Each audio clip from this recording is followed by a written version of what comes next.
Moin Moin from Hamburg and good afternoon to India, everybody. My name is Johannes Berg. I'm the Managing Director of the Digital Hub Logistics, and I'm very happy that we get together here in Hamburg and all over India this morning and afternoon to talk about what intelligent transport systems are, to meet some of the most promising logistics and mobility startups from India. And I'm even more happy to have so many interesting and nice people here with me, which is Ms. Lili Ong from Hamburg Invest joining us this morning. We have Holger Schneebeck from DHL Freight sitting here at the Digital Hub with me. Tobias Bruschkowski, who plays an important role when it comes to really organizing and carrying out the ITS World Congress next year. And we have Suska Berger from Volkswagen Group Logistics joining us remotely. Hello, Suska, from here. And some interesting and very exciting startups and colleagues live from India. I will introduce you in a minute, my Indian friends and colleagues, but would now like to give the word to another person who is responsible for really organizing this It's Future project, organizing in bringing more than 60 startups to Hamburg next year in October, which is my colleague Simon Herzog from the Digital Hub Mobility, which is a few hundred kilometers south of Hamburg in Munich. Simon, servus, as they say in Bavaria. I'm also very happy that you could make it this morning. And before I start talking about the agenda for the next hour and a half and what we plan, I would like to give you the floor and showcase a little bit of what you do in Munich and what you are up to. So Simon, the floor is yours while we make ourselves comfortable here in India and anywhere else you're watching from. And the floor is yours. Okay, thanks a lot for the introduction, Johannes. Welcome from Munich. First of all, can you hear me and can you see my screen?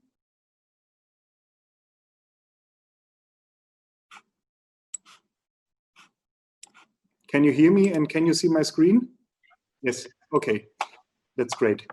So I'm representative from Digital Hub Mobility, which is the mobility department from Unternehmertum, which is the Center for Business Creation, Entrepreneurship and Innovation in Munich. First of all, I would like to go through with you through some of our most successful startups. For instance, a few years ago, my colleagues, they funded Flixbus, which is now a unicorn and the most successful bus platform in Germany.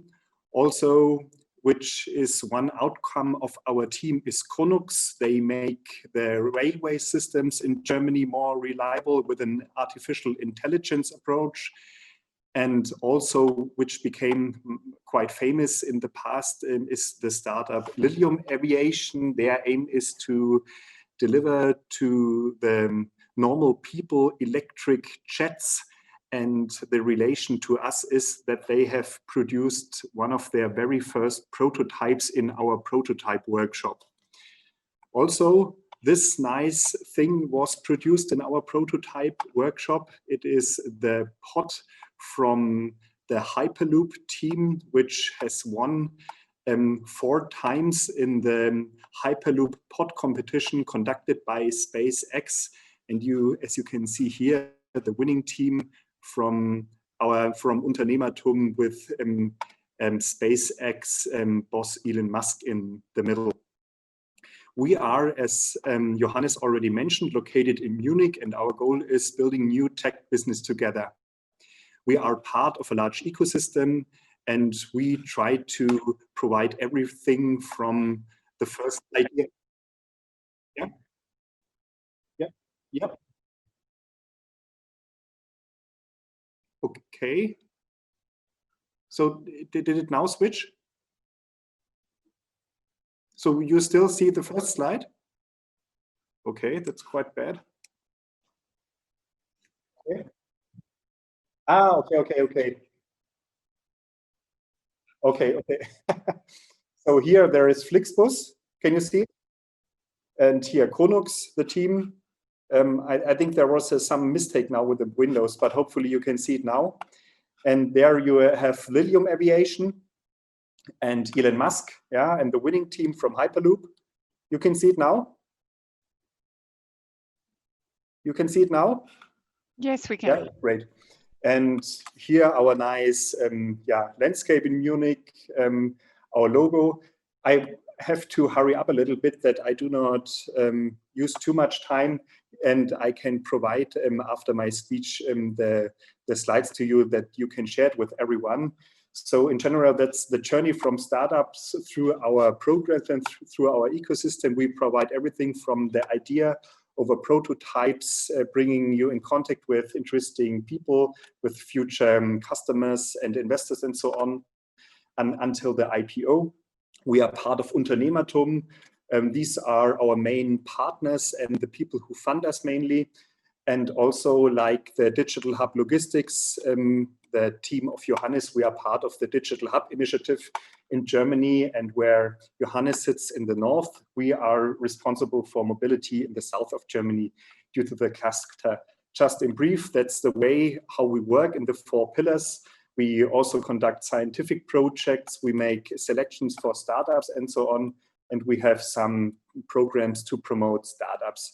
And what is very important, if you would like to visit us in the near future, we can invite you in our new building, which will provide a new makerspace, a new prototype workshop to bring your ideas into reality, and also around about 11,000 square meters to invent new things for future cities. Some impressions here, and it is located very in the city center of Munich. And of course, as Johannes already mentioned, we are in parts responsible for the startup selection for the ITS World Congress. If you would like to stay up to date, I can highly recommend our LinkedIn channel, where we provide recent updates on our activities, competitions, and so on.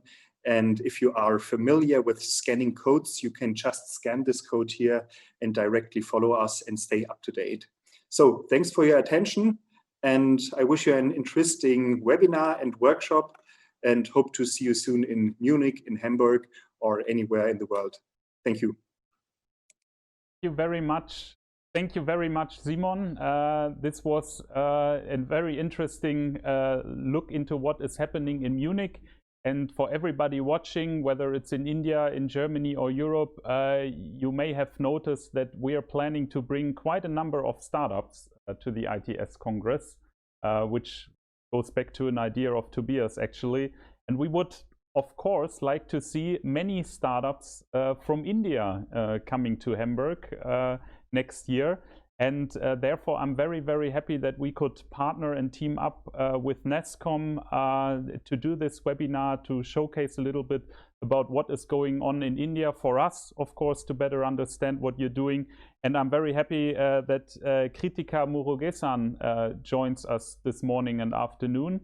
Kritika, you are a director at NESCOM, and you have this fabulous number of 10,000 startups also in your job title or job description. I would like to welcome you and give a few words to the audience here in Germany and Europe about what you are doing. I know that you've run an interesting mobility challenge over the last month.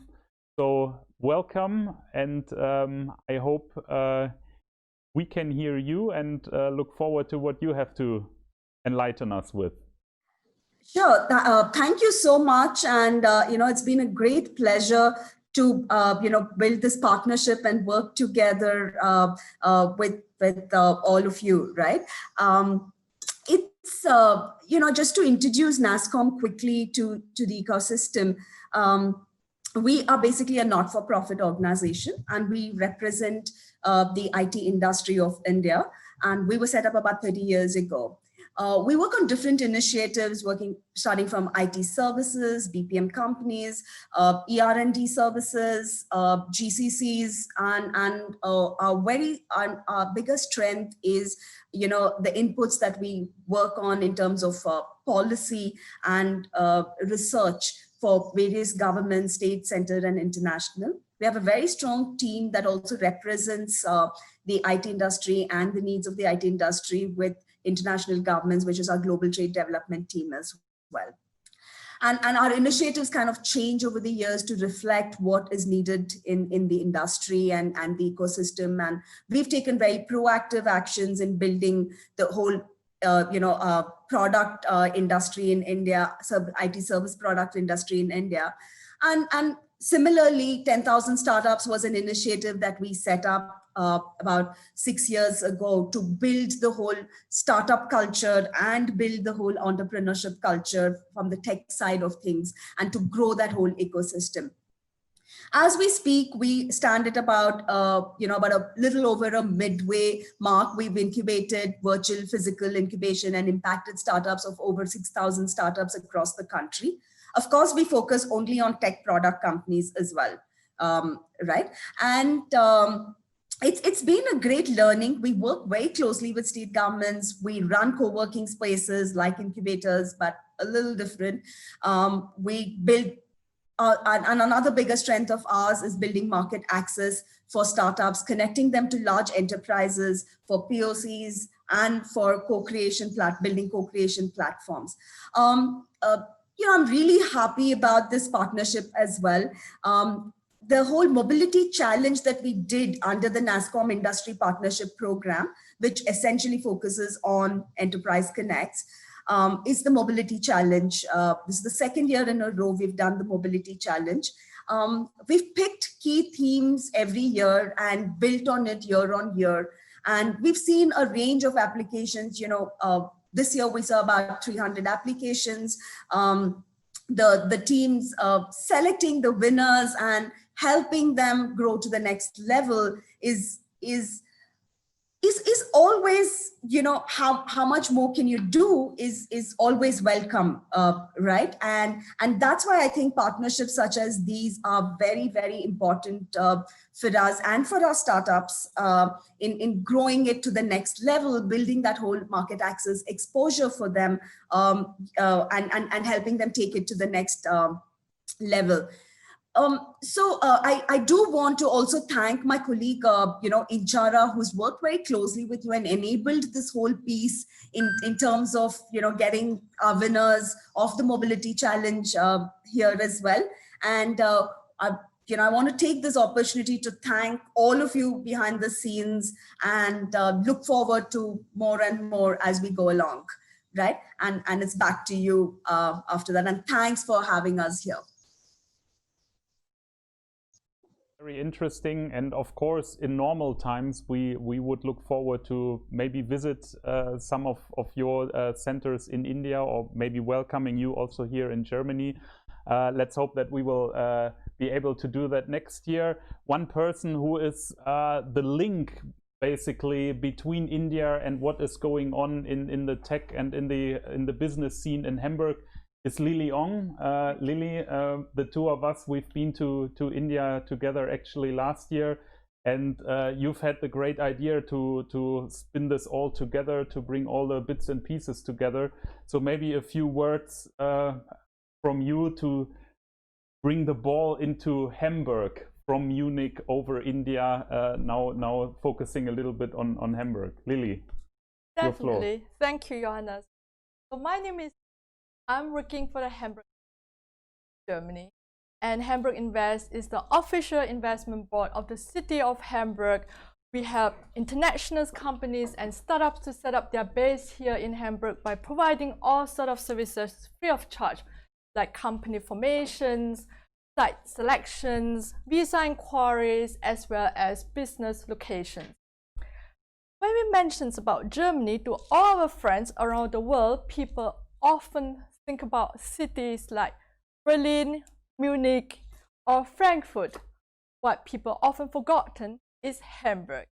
the second city in Germany after the capital Berlin, major seaport in Germany, home to Airbus and Nivea. We do have quite a lot to offer actually in Hamburg, and Germany has also quite a lot to offer apart from just simply Oktoberfest, beer, football, Volkswagen or BMW.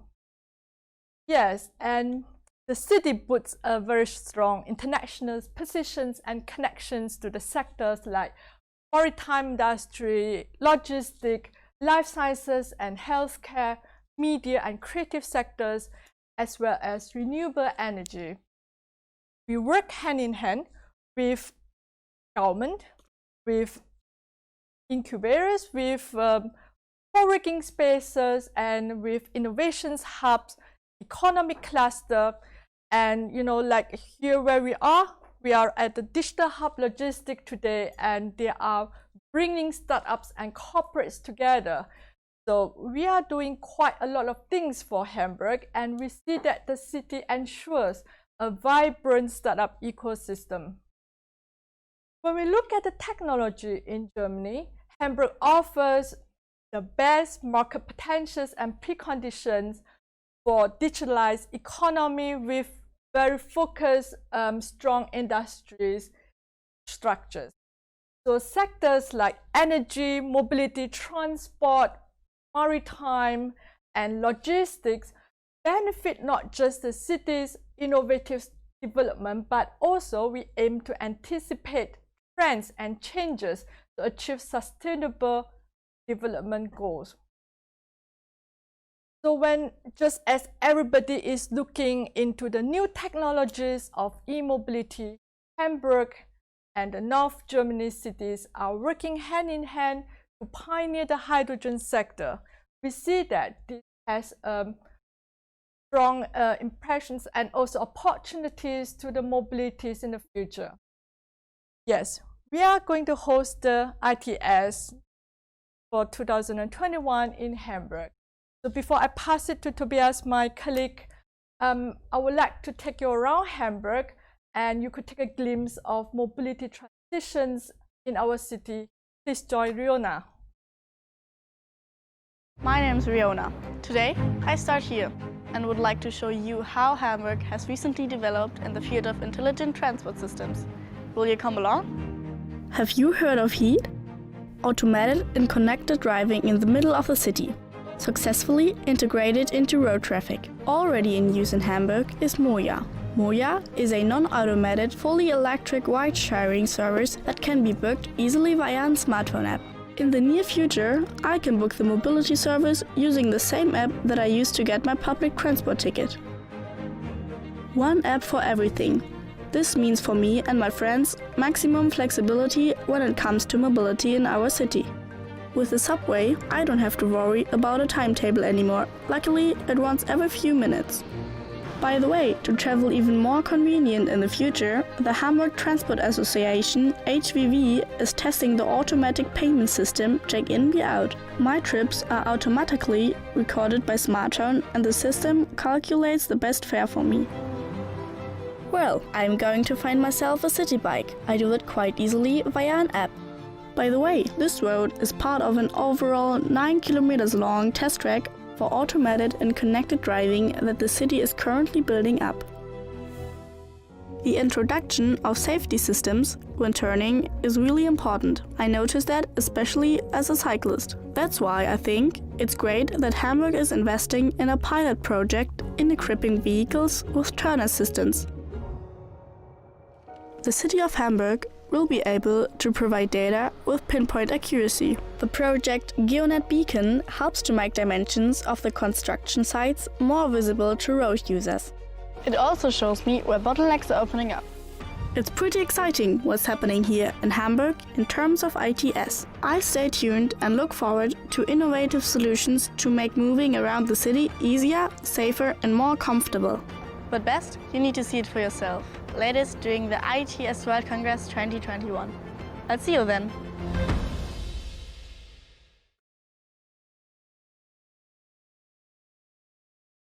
Okay, that was hopefully a nice video for you to see what Riona has in line with us for the next year and already happening in Hamburg. Tobias, you are in charge of making all this happening, what we're talking about today, the ITS World Congress. I'm sure that many of the people watching us in India and Europe haven't maybe heard too much about the Congress so far. So why don't you give us a glimpse on what ITS really is and what Hamburg has in line for us next year in October? Yes, great. Thanks, Johannes. Pleasure for me to be here today. Just a quick word on that. I'm not the only person that is in charge, of course. In fact, the World Congress is a joint effort of the city of Hamburg and of ERTICO, which is short for ITS Europe. That's the European Association for Intelligent Transport Systems. And I would like to show you today very quickly what we are doing in Hamburg when it comes to ITS technologies, and also what the World Congress is about and the role it plays. So intelligent transport systems, in short, for us really means that we create and we evolve our transport systems towards more efficiency, sustainability, and safety. So these are always the three goals that we are pursuing with ITS technology. And the means by which we do that is digitization, digital technologies.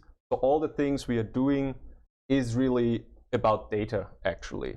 Making better use of data, first gathering data, of course. So that is actually a situation we have quite often here in transport systems, that we don't really know what is going on the ground. So first we need the data, then we need to analyze the data and make better use of that in order to increase efficiency, safety, and sustainability. So what I would like to show here is really just a glimpse over what are all the different technologies and sectors that are affected by intelligent transport systems. So for the city of Hamburg, ITS really became an issue, or really was set on the agenda. And I don't want to go into too much detail here about it, but it came on the agenda more or less 5-6 years ago. In 2015-16, the ITS strategy of the city was decided by the Senate here. And just one thing I would like to highlight in order to show you what importance the ITS World Congress has for the city is that when the city decided to set itself goals in terms of ITS and to enable the city to make projects in the realm, it also applied for the ITS World Congress. And why is that? So the strategy, of course, is one thing, but the city really needs concrete projects. And what we have in our ITS strategy is a scope until 2030. So all of the major goals we would like to achieve with the ITS strategy are directed towards 2030. And in order to have a milestone in between, so to say, between 2015 and 2030, we applied for the ITS World Congress to really have something that we can show then in 2021. Currently, there are 70 to 80 projects running with regards to ITS. And I'm very confident that we can show very interesting showcases and already rollouts as well in 21. So some quick words about the Congress. The ITS World Congress is the largest event in intelligent transport systems. We expect around 3,000 to 4,000 delegates here in 21. So that is the conference part. And apart from the conference part with the delegates and with over 1,000 sessions, there will also be an exhibition where we have very high-level exhibitors here, all of the major IT and OEMs here from Germany, Europe, and of course from the world. And what really is special about the Congress as well is that we will showcase also things here in the city. So you need to think about the Congress as, of course, an event on the one hand, but also as a showcase in the whole city where we will show our projects. The Congress itself is a moving event. So generally there are 3 global heads when it comes to ITS. That is ITS Americas, ERTICO, ITS Europe, and ITS Asia Pacific. And between these 3 regions, the Congress moves each year. It was supposed to take place this year in Los Angeles, and of course, unfortunately, it cannot take place. So the Los Angeles World Congress will be moved to 2022, and we are still on track for 2021 here in Hamburg. And what I would like to show here very briefly is that at the World Congress in 21, we expect around 60% of the visitors coming from Europe, and the rest of the visitors from Asia Pacific, North America, South America, more or less. It is generally a business-to-business event. We have a lot of experts there and a pretty high level of stakeholders. And to finish up, just a quick overview of the topics that we will address next year. I would like to highlight 3 of the topics because from my point of view, this is really what makes ITS so special and so interesting. And that is, of course, you can see it right there in the middle, intelligent infrastructure. So how can we enable our infrastructure gather data and then to analyze data, of course, and optimize our systems? Mobility on demand is a big topic for us, of course. So generally the trend to servicization, owning a vehicle, the trend towards like using or consuming mobility, and of course everything that goes with automation and cooperation in driving. Another important point for us here in Hamburg as a port city, of course, is the interlink to the city. So we're speaking a lot at ITS also about city logistics, parcel delivery, and of course new services that emerge from new technologies such as drones or blockchain or quantum computing are very interesting for us as well. And last but not least, of course, a more citizen-centered perspective. So how can we enable, for example, more active modes of transport such as cycling, walking? This is also an issue for us in ITS. I think that sums it up. Okay. Thank you. Thank you very much, Tobias, for this. We could probably talk for hours on what we are doing here in Hamburg at the Digital Hub, what the ITS is envisaging. My colleague Holger from DHL Freight and Suska Berger from Volkswagen Group Logistics could also tell you lots more why you are here at the Digital Hub, what challenges you face at the moment. But I think we've done enough talking, at least myself. Holger, you haven't talked too much yet. And we want to hear and get a window on the Indian mobility and logistics startup scene by learning what you have been up to and what you can bring to the table also for Hamburg and Germany. Now we are very digital at the Digital Hub. Sometimes we do things analog. The rules of the games to the 3 here in the room is that I will hand a beforehand disinfected pen to you, Lily, and the 3 of you will get a voting team as well that you can make notes on what is to follow in the next minutes, which is a presentation of 3 promising startups from India. You are all briefed and you know that you have around 7 minutes to present yourselves. Afterwards we'll have a quick Q&A session. And what will be the prize at the end, most of you know, just for me to repeat it again, will be actually a place at the ITS World Congress startup area next year here, a full week of innovation and networking made in Hamburg. Now I've really done enough talking and would like to welcome Kamal Agarwal. Kamal, nice to have you with us this morning and afternoon. You are the founder of hubTV, and I hope that it will work with you sharing your screen and presenting what your company is up to. Agarwal, the next 7 minutes are yours. Thank you, Johannes. Good morning to friends in Germany and Europe, and good afternoon to folks joining in from India. I'm Kamal Agarwal, co-founder of Sensite Technologies, and I'm going to talk about for the next 7 minutes on our pitch for ITS. We're focusing on driver behavior monitoring with focus on shared mobility or the emerging shared mobility scenario. So as we all know that we see a lot of multi-mode transport and shared mobility. In fact, in Hamburg, many projects going on in those areas. And as per definition of SAE, the Society of Automotive Engineers, we refer to shared mobility as any shared use of a vehicle, a car, a motorcycle, two-wheeler, which is typically used for short-term access. So people don't own the asset, but they use it for short-term, and they use it as when they are needed.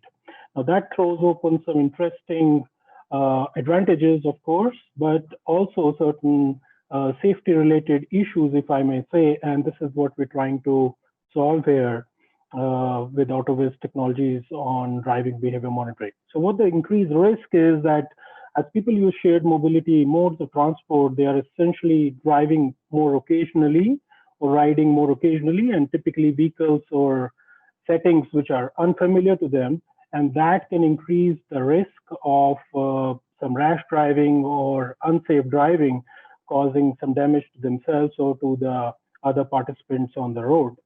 So our whole idea here is to measure driving or riding behavior in case of, let's say, a bicycle, or driving behavior in case of a four-wheeler, and provide that context in different vehicles, identify and attribute the risky behavior across the various modes to an individual user, and over a period of time encourage the user of shared mobility to drive or ride in a safer manner. So this is what we focused on, driving behavior, essentially using a combination, a smart combination of sensors and devices. We're talking about sensors like GPS. In case of internal combustion engine vehicles, we're talking about CAN interface, or sensors which measure inertial forces like an accelerometer or gyroscope, or it could simply be a camera in a smartphone. So these are essential sensors that we use in combination with relevant connectivity options and analytics happening either on the cloud or on the edge as per the setting recommends, and essentially create a driver behavior, a smart driving behavior monitoring solution. And at the end of it, we offer apps which are used by providers of shared mobility fleets as well as the end users to monitor their driving behavior. We have shown one app, a screenshot on the right, which is a driving behavior score, a safety driving score that some of our users who use our solution on four-wheelers like cars use to rate their own driving skills and see their trend week on week and improve it. And apart from driving behavior, same solution or technologies can be used for monitoring fleet health, utilization, as well as interesting solutions on the insurance side related to pay-per-use or usage-based solutions. So our goal is to provide solutions which are convenient and affordable so that they can be deployed in mass market. I'll talk about a couple of technology examples of what we have done. So on this slide, there are some range of device options that we offer for internal combustion engines like cars, vans. We have OBD plus GPS plus cellular-based solutions, which are great for not only measuring driving behavior, but also fleet health and remote vehicle tracking. On the other hand, we have very low-cost solutions which work purely on drivers or riders' cell phone without need for any external device, which is used for measuring the driving behavior. And this can be a low-cost option for various types of transport scenarios. Going a little bit deeper into that, so this is our app for smartphone-based driving behavior. It is really designed for affordable solution, can work across users who are using shared mobility cars or bicycles or two-wheelers like motorcycles, and essentially uses the smartphone sensors and GPS to measure the driving behavior. And we also have a variant where we can combine this with a small beacon, an accelerometer beacon in the vehicle placed unintrusively, which is very useful for improving the quality of driving behavior. So these can be very low cost, sub $10 devices, which can be ubiquitously fixed in any type of shared mobility vehicle like a cycle or a motorcycle or a car. And our technologies automatically calibrates the app for change in orientation of the phone. So as you're sitting in the car or in a vehicle, if your phone orientation changes, we're able to auto-calibrate the phone so that we're measuring the driving behavior correctly. We can also detect automatically if you are using a car versus a public mode like a bus or a train, so that we measure driving behavior only when you are using a shared transport mobility or driving on your own. This is some another screenshots of the same application. Another thing that we measure quite accurately is distracted driving. So if you are using your phone, you're picking your phone or texting during a drive, we pick that up. We can do gamification on top of it so that we can have fleet-wide leaderboards of who's more safe driver. And we maintain data privacy. That more detailed location information is only shared by the user, while the fleet only get a summarized score information. So only the relevant data, which is preserving the privacy of the user. Also, we combine telematics with the video data analytics. So here we're combining driving behavior with simple video analytics, where we are able to measure if, let's say, a certain rash driving has occurred, in what type of traffic context it has occurred. And we have developed solutions using very low-cost smartphone cameras. So if they are front-facing, and in case we detect a rash driving behavior, we do run fast video analytics on the phone itself to detect what is the nearest distance from the object in front when you, let's say, did a certain braking or a certain acceleration, so that we can really rate and rank any observed driving violation in the context of the traffic. So here I have an example where we measure through our telematics system a sudden brake, but we are able to make out from our vision-based system if that was really a close miss based upon the distance from the nearest object. So in this case, in the lower graph, the system detected that was very near to a pedestrian, and therefore it needed to be a very severe violation. And this whole vision-based system has been optimized to capture video or run it on detection on the edge on really affordable smartphones. For the owners of the fleets, they can use our fleet management platform. So they can use this as a dashboard to monitor tracking, utilization, driving behavior across the fleets. So we have end user apps which are used by the end user. By the fleet managers use these backend platforms to have a 360-degree view of the status of their full fleets. Everything is powered by a fleet management cloud-based platform. It's a scalable platform which takes in data coming from multiple devices and essentially processes it for both real-time as well as historical data processing.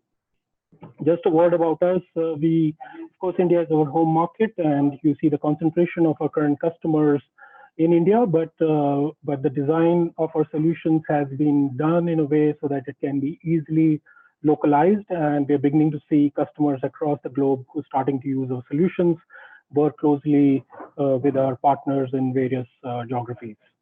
I had a quick look at some of the Hamburg digital ITS projects, and I feel some of our technologies on safe driving behavior could be relevant for projects such as Switch, where using multimodal range of transport options can be used to provide a layer of safe drive scoring on such type of program, or even for your on-demand shuttles program to coach the drivers on safety and eco or driving.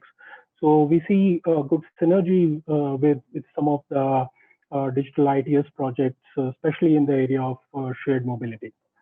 I'll stop here to take any questions that the jury might have. Kamal, thank you very much. Very intriguing presentation. Enough talk from me. Holger, Zuzka, Tobias, Lili, your questions, please. Thank you very much, Kamal. Question from my side. Imagine that I am a user of the app. Can you tell me what is the motivation? What would be my motivation to use your app? So I think it has to be obviously built into some kind of a reward program. From one point of view, it's improving my driving or riding skills so that I drive in a safe manner, which itself has a, I would say, a non-monetary value attached to it.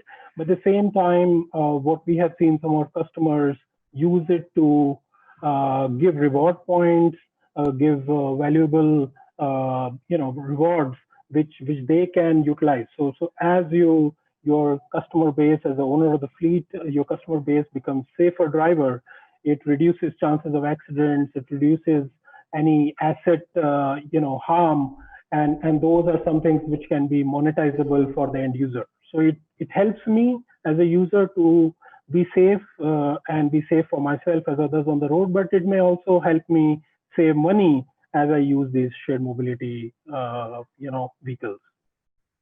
Thank you very much. I have a second question. I ask. Of course. The smartphone is collecting a huge number of data using all types of sensors. Yeah, maybe the camera, the GPS, the accelerometer, and anything that is inside of a smartphone. Can you tell me something about your data security approach? Right. So first of all, from a privacy standpoint, it's configurable depending upon what agreements we have with the end customer. So as I mentioned briefly, in the smartphone-based driving behavior monitoring, we want to make sure that most of the privacy data, which is especially related to where am I or what I'm doing, is kept locally on the smartphone and is erased on a regular basis from within the smartphone or when the app is uninstalled. And only the summary information, which is basically my safe driving scores, as well as usage of the vehicle, is what is shared with the cloud. So in that sense, the data remains local as much as possible to the user's smartphone, within the smartphone, and under the control of the user. And of course, when you're installing the app, you get information about exactly which sensors we're going to use as part of the solution, and user has the choice to whether to allow the app to use the sensors or not. I have a third question. Am I allowed? Go ahead. Thank you very much. Do you have any ideas for further development? When I see your solution, immediately it comes to my mind that you can use your app to activate, for example, an emergency call in a case of an accident. Yeah. Sure. Maybe out with an e-scooter in Hamburg. Johannes comes from the side with his car and put me down to the ground. Your app could activate an emergency call and. Yes. So yes, of course. Yes. So some of these things we are also working with insurers. So e-call, because the same data can be used to detect a possible crash, a possible accident, fall of a bicycle, fall of a motorcycle, or a very sudden acceleration, deacceleration of a vehicle, and those can be notified to the fleet provider, to the insurance company, or to any third-party service provider who can initiate a call to check all as well. So those are some of the things we're also working on, further enhancing our algorithms on the machine vision side to give much better context of traffic. Of course, we have very advanced solutions, but our goal is to make solutions which are really affordable, which can be deployed on existing vehicles without much retrofitting of expensive hardware. Olga, fourth question? No. I have a question. From my side. Zuska. Yes, car makers offer some similar features for their customers. For example, Volkswagen with WeConnect offer that kind of some of your features. So how do you differentiate your product from those products from car makers? Sure. So yes, I mean, you're absolutely right. So the modern cars obviously have these and much more connected car features. But I think what we're trying to look at holistically here is a scenario where you have mixed mode of transportation, mix of vehicles, including used or not so new vehicles on the road, and different modes of transport. So if a car maker already has the data, platform could potentially hook up, if given access to make use of that information. But essentially what we are trying to look at is coexist with those solutions rather than directly compete with those solutions. Thank you. Tobias, Lily, any Time further? for another question? Yeah, one question we can still allow. Okay, just could you give me some more information about your pricing model towards fleet providers? So our pricing model is essentially composed of a mix of upfront device pricing and a subscription model. So we try to keep the device use as low as possible. And that's where the range of devices come into the picture. If it's a pure smartphone, we talk about no hardware device. And essentially after that, it follows like a software subscription, a SaaS kind of a model where we charge for each connected vehicle per year. And these are again very affordable at large volumes. We're talking about sub $10 or $10 per year per vehicle for providing all these features. Okay, thanks.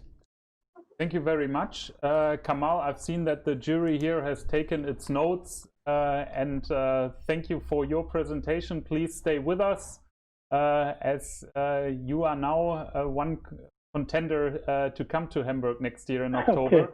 The second Thanks, contender is Sahin Naik from Get Parking. Sahin, also a very warm welcome from Hamburg to you. And you know the procedure, 7 minutes presentation, and then I'm sure that there will be quite some questions coming towards you as well. The floor is yours, Sahin. Looking forward to your presentation.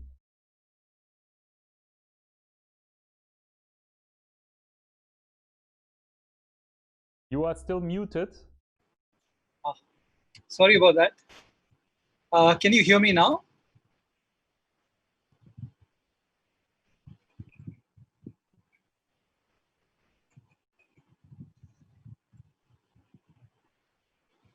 Yeah, can everyone hear me now? Yes, yeah. All well. All right. Okay. All right. And is my screen visible? Yes, yes. Okay, great. All right. So good morning, Lily. Good morning, Johannes, and good morning to everyone else on the panel, and good afternoon to everyone in India. My name is Sachin Naik. I'm the co-founder and CEO of Get Parking.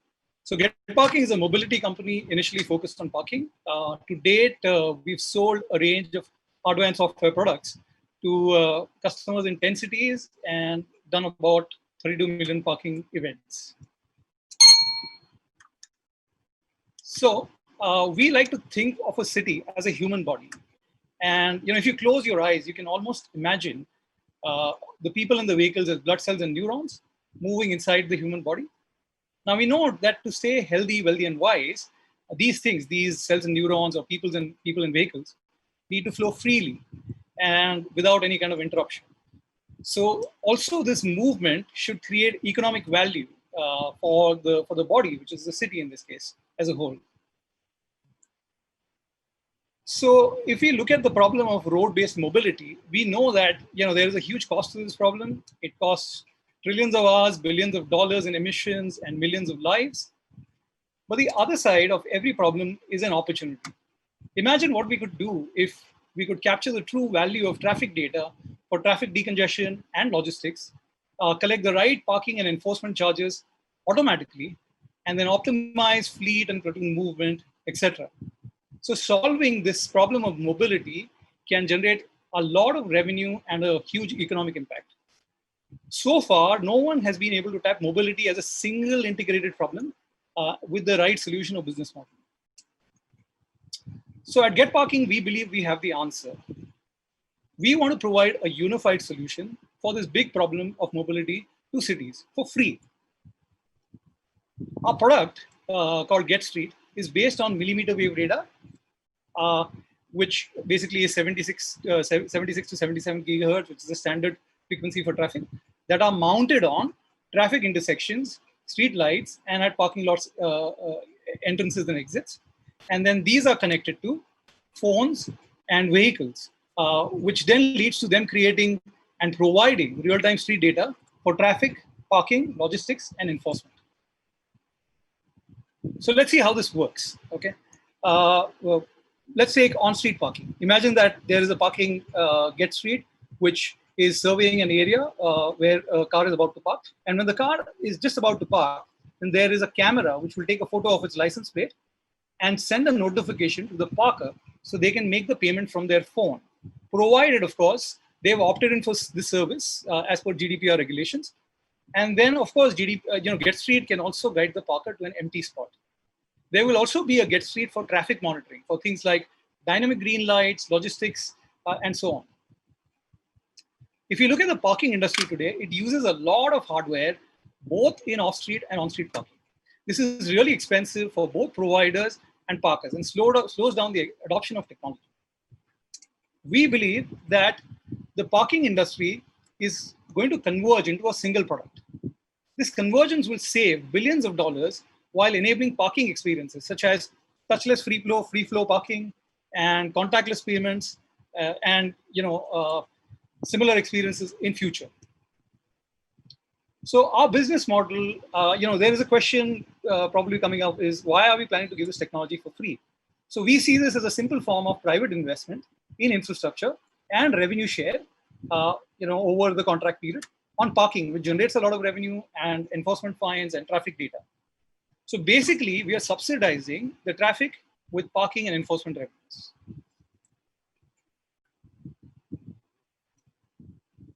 So 3 reasons for why now. So firstly, if we look at the technology, because of autonomous cars, extremely high resolution millimeter wave radar ICs are available at a sub $20 price point, which is almost a 30x drop. The 50 is not correct. I need to correct that. 30x drop over the last 10 years. The economic situation, because of the geopolitical and socio-economic fallout of COVID, we are going to see probably more private investment in infrastructure, and this is already happening. And then when we look at the regulatory environment, there is increased governmental regulation over data sovereignty, data residency, security, and citizens' rights. Also, imaging radar, unlike cameras, is 100% private.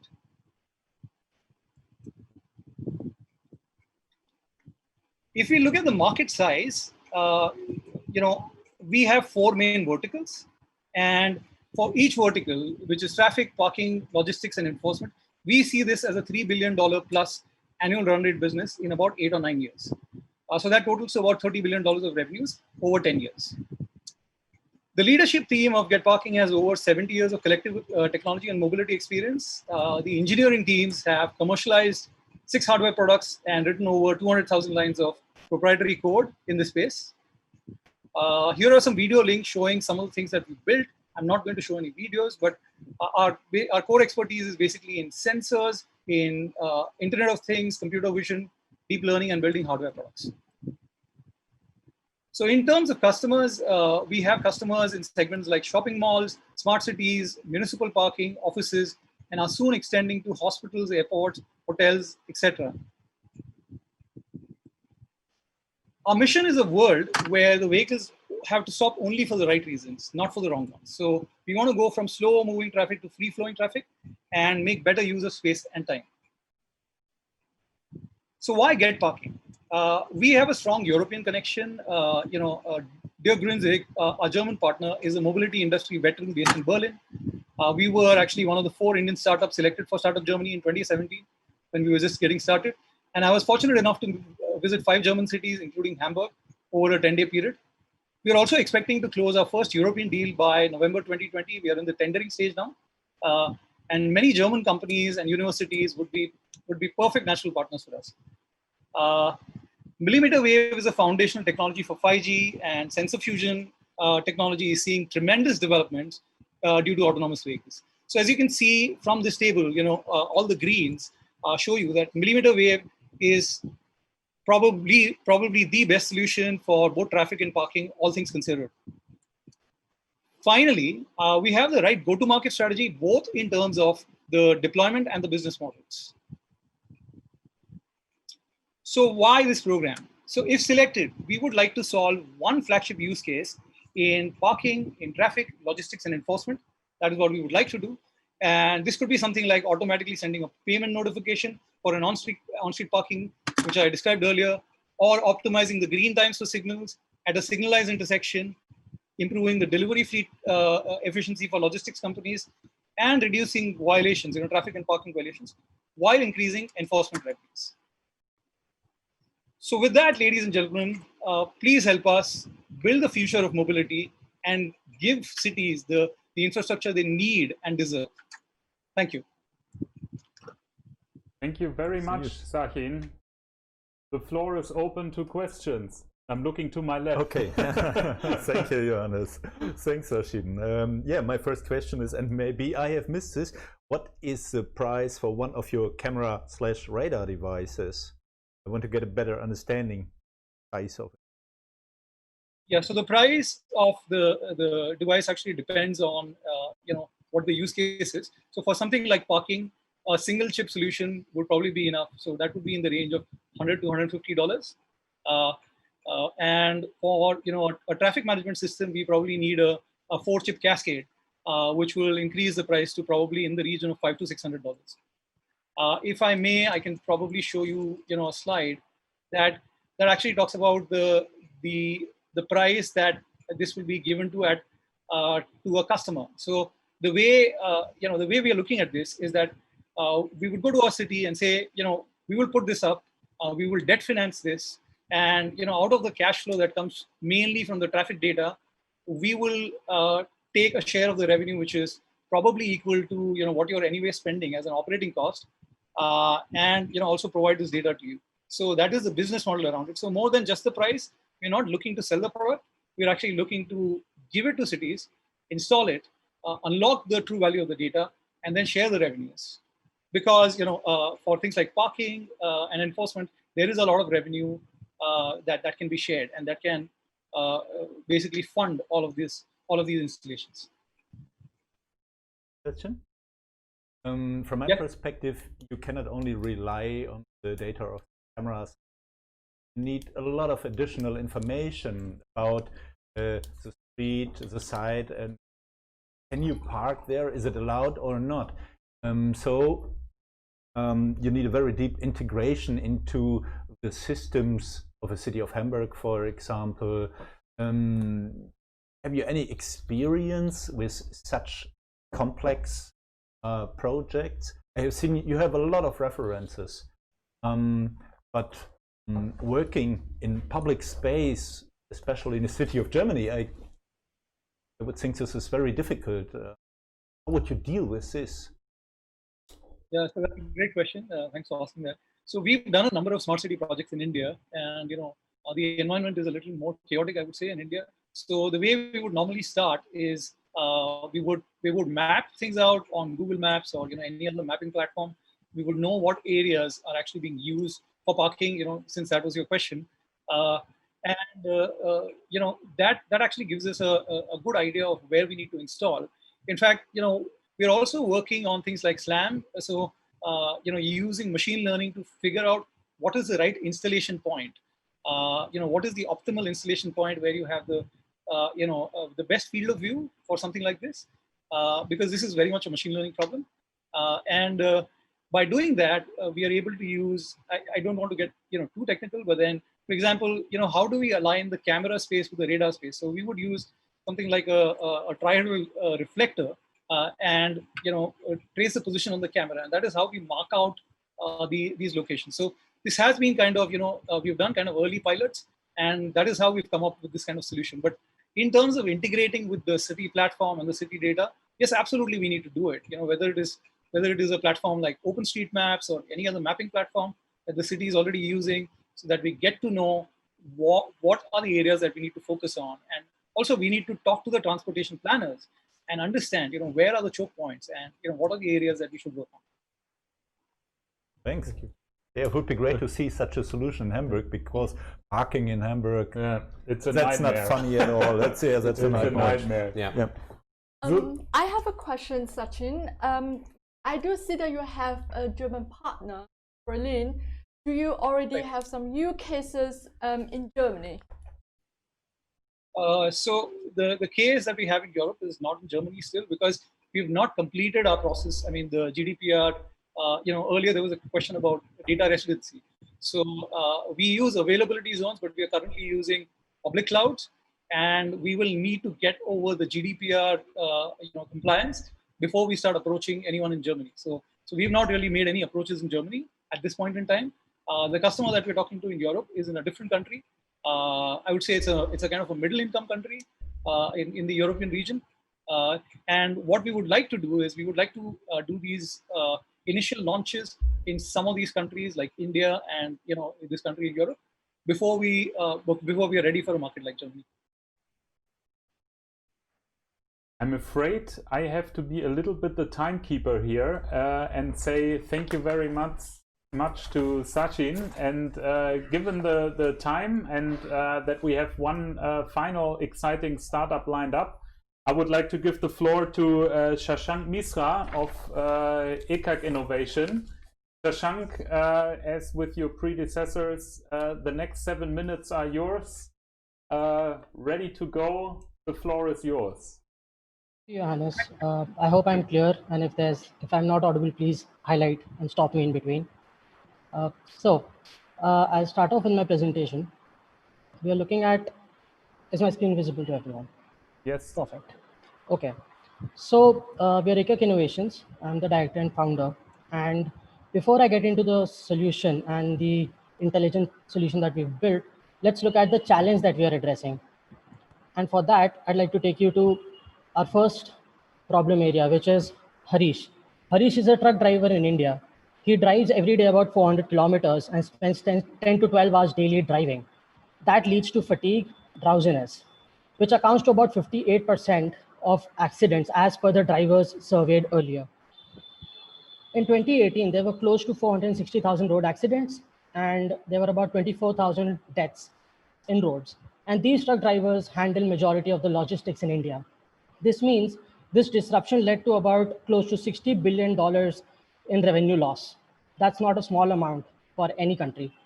And this can be made better, right? The efficiency as well as more than money, even the lives of these drivers who are risking this. Now let's move to driver Harry. He's a truck driver who operates between Germany and Netherlands. And he is also facing fatigue because he drives 10 to 12 hours. However, because of the regulations mandated in the EU, he takes regulated breaks. Despite that, 24% of drivers in Europe believe that accidents happen because of fatigue and drowsiness.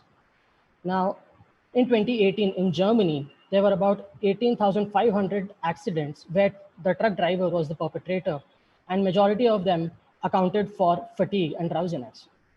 So, and overall road accidents are about 2.6 million. So we're talking about a disruption in supply chain, which is accounting to about $38 billion in loss. Apart from these two factors of fatigue and drowsiness, some of these accidents are, as Holger earlier highlighted, that if he's taking a turn and the scooter or the bicycle is trying to come on the other side, you cannot view them, and you end up taking your truck over them or your vehicle over them. And that leads to accidents, minor or major. That depends on the vehicle speeds, right?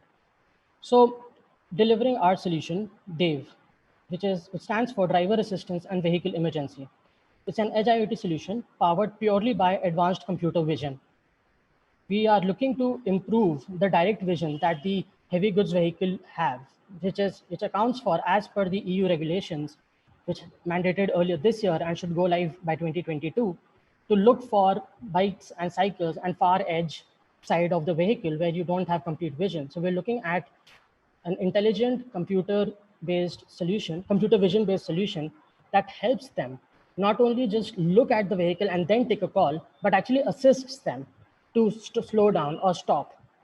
We also have our own driver detection and fatigue algorithm, and that, as per the Indian mandate, the drivers need to have a COVID mask on. And in the last 2 months, we've made it COVID ready. So even with the mask on, we can tell if the driver is drowsy or not based on their blinking. Now, turning assistance and collision warning is mandated as per the government regulations in EU and should go live by 2024 in all vehicles across the fleet. This is where we can come in, because our current code and our current product is in compliance with the GDPR requirement, because we are building it from scratch up. Now, we also provide lane violation and rash driving alert. What is this in particularly? So our device has two cameras. One is front facing, which looks at the road, analyzes the lane, monitors the lane, and highlights whenever a driver is in violation of their lane. Additionally, based on the driving violations and the speed, we can detect their rash driving and then alert the driver that maybe he needs to take a break, maybe he needs to step to the curb and take a break. We also have built a driver reward system based on our image processing as to how the driver is driving, on how the alerts he's following and how many alerts he is not following. And we've also added a facial recognition to help build unique driver profiles. This enables us to be reverse logistics provider and enables us to look at all vehicles across the board to see if there's a same device being used in multiple vehicles, then we can maintain their performance based on the driver. And lastly, we have event data loggers, which are in compliance as per the mandated new vehicle safety system. So let's take a glimpse of our product, and I'll share with you the video of the product in action. So can everyone see the video? Great. Here is the product profiling me when I come into the vehicle, and this helps build different profiles. Now, as you can see, I took off the mask, but at the very moment, it was registering my eyes. And since then, it follows my eyes continuously. It looks at the gaze. If I'm looking at the road, it keeps track of my eyes where they're going and alerts when I'm drowsy, as you'll see now. Yeah. Now, after this, I'll talk about the lane violation, which is in the front camera. Now here we are talking about what the driver is seeing and what the computer is doing. Whenever the driver is violating a lane, the computer highlights it. For this, we've taken a bird's eye view to assess how the lane is being mapped as well as how it is being monitored. So with this, I'll take you to the next step, which talks about not just violation, but a bit more for our logistics partners here. We want to enable a safer future. By that, we are looking at multiple opportunities where you can have a same truck going from your hub to the customer and coming back, but with a different driver because you're driving longer durations. So our same product can be used with different profiles. You may have different trucks and the same driver. So that enables us to tweak our product based on the vehicle. That means if you're riding a 16-wheeler and then the driver comes back in a minivan, you can optimize the metrics to adjust for the vehicle that you're operating. And lastly, you can have different trucks and different drivers, so it maintains the sanctity for the driver as well as the road safety. Now, coming back to what we want to achieve with our product, we want to save lives. We want to improve their working conditions. Majority of these drivers are in low-income group in India, with 70% of them being penalized for being delayed to their destination. And these delays happen due to fatigue, due to involuntary stops. So we help them by improving them, their driving, by assisting them in their driving. And lastly, we want to help our logistics partner increase their productivity. Now, in order to deliver all this, we lean on the UN SDGs, who are our guiding principles in our product development. For us, safety and sustainability are the cornerstones when we are building this device. Lastly, the team. The team comprises of engineers who've been building the hardware and the software component, product development engineer who looks at handling the impact side of it in tandem with the product development, because we keep a feedback loop in place when we are developing a product, and we do not pitch a product which we are not using. And I personally come from a sustainability and engineering background to oversee that whole process. Our advisors are Mr. Bernie Hollywood and Dr. Pathik Pathak. Bernie Hollywood is a philanthropist based out of the UK, and he's passionate about social entrepreneurship and social business models, and that's where he helps us.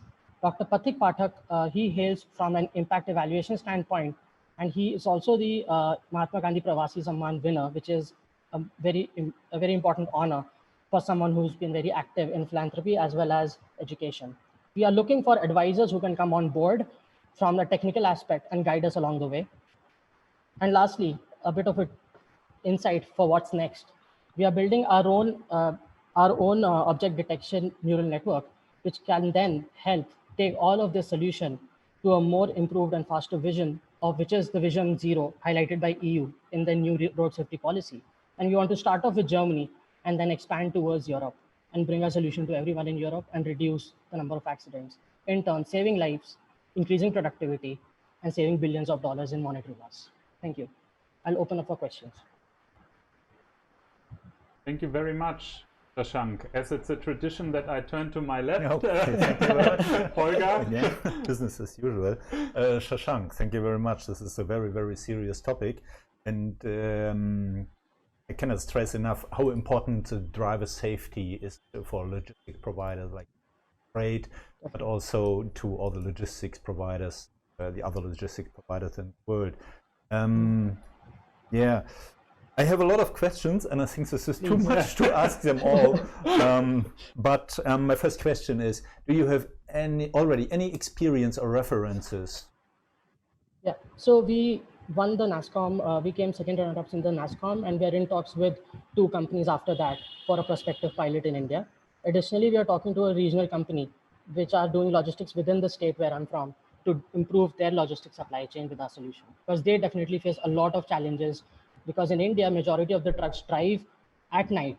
So then that becomes a hassle, and with night comes drowsiness. So we are working with these prospective partners for piloting it in the next quarter, in the coming quarter, actually. Okay. Yeah. Okay, good to know. I can see another very important aspect here is again data security. Yeah, you're doing pictures of the drivers. What can you tell us about this? Perhaps you have heard, especially in Germany, we have very strong rules. Yeah, when it comes to such technologies. Yeah. So we believe. So as I highlighted during the the features, our code and our product is GDPR compliant. We have kept that in mind when we started building out the product from day one, because we do not want it to be just a solution for Indian trucks, but globally everywhere. And from data protection standpoint, we herald GDPR as the epitome. So we want to be in compliance with it. And then we want to work with the logistics partners such as yourself or Volkswagen Logistics to understand how more we can do to improve the compliance. The answer. Okay. Duska, maybe another question. Lili, Toby? Okay, if there isn't another question, the last one from my side. Sure, please go ahead. Yeah. Can you give us an impression about the cost of the solution? Sure. So we are working with an edge IoT solution. And I just want, before I go to the cost, I want to highlight one thing which I missed, is that our edge IoT solution is not intrusive to the vehicle, because we want it to be vehicle agnostic in the beginning. This is essentially purely computer vision based. We are only doing image processing and advanced computer vision. We are not doing object detection right now. That helps us save a lot of processing bandwidth to roll out our own neural network while we are building it. That said, this helps us in do over-the-air updates, and that means our product, once deployed, can be operational for 2 to 3 years. So upfront cost for our product is 100 to 105 euros as per the current model. With scaling up, we can bring it down to 80 euros in upfront cost. If you want to go for a monthly subscription model, it would cost you 8 to 9 euros every month for 12 months period. And I would like to highlight one more thing. The dashboard that we build is as per the customer, the third-party customer, or the customer we are working with. So we can actually provide you with APIs to be compatible with your existing smart dashboard that you have. So then you have just the necessary metrics that you need about each driver, about each vehicle, and the performance. Yeah. Thank you very much, Shashank. Thank you very much for everybody joining us and listening in. Now you've done your job. Now it's besides asking many insightful questions, the jury's job to distribute your points, to cast your vote on the template that I've given you. While you do that within the next minute, I will have the honor to say thank you, first of all, for everybody joining in, but a special thanks to our 3 startups. I think if I had to choose, which I fortunately don't have to, it would be a very, very difficult choice. And let me say one thing to all of you, to the 3 of you joining. We would greatly relish the opportunity to have you all over here in Hamburg next year in October, given the fact that by then hopefully we've maneuvered through this Corona story safe and soundly. Nevertheless, today, this morning and afternoon, we will award just one of the three of you with a prize that is worth 1,500 euros and worth an entire week here in Hamburg, having your own dedicated booth at the startup area in the ITS Congress that Tobias has explained about. That will be given to one of you. That being said, we also like to invite every startup, every idea, every prototype that is up in the making from India, from the NASCOM network and beyond, to get in touch with us, whether it's for the ITS Congress itself, whether it's for having an own booth or stand here, whether it's joining our startup area together with our colleagues from Munich next year, or whether it's a question towards Holger from DHL Freight, whether it's an idea you may want to pitch to Zuzka from Volkswagen Group Logistics. Everybody always feel free to drop us an email to get in touch with us. And we will try our utmost to bring you in touch. I've seen that the jury has casted its vote. I'm gonna pass it over to my wizard now, who's combining these votes with the vote that Zuzka has casted online. Before we have the excitement of the last hour even rising up further with announcing the winner, thanks to all of you. What's your thoughts beyond marking your mark? How did you like the presentation that you got? I liked it quite a lot because I think it addressed different, very relevant problems. What I liked also was that all three of them had a lot to say about business model and pricing, which I think is always crucial. It's not just about the technology, but really how you bring value to your customers and how you price that. So I'm pretty impressed. I liked it a lot. Lily, Holger, any thoughts? Okay, yeah, for me it's the same. I have the same impression like my colleague. You have addressed very relevant topics, and I am also very impressed that all of you were able to answer all of our questions. Yeah, sure. That was very good. Well done. Zuzka. Yeah, I think the same. There are crucial problems which were announced and where we have offered some solutions, and that's great. And I'd also liked your presentations, and I'm curious who's going to win. Yeah, I'm curious as well. So, as they always say in these kind of webinars or competitions, we have a winner. And to let me say that it's been a very, very close call. You've all voted anonymously, but it still turned out to be very, very close.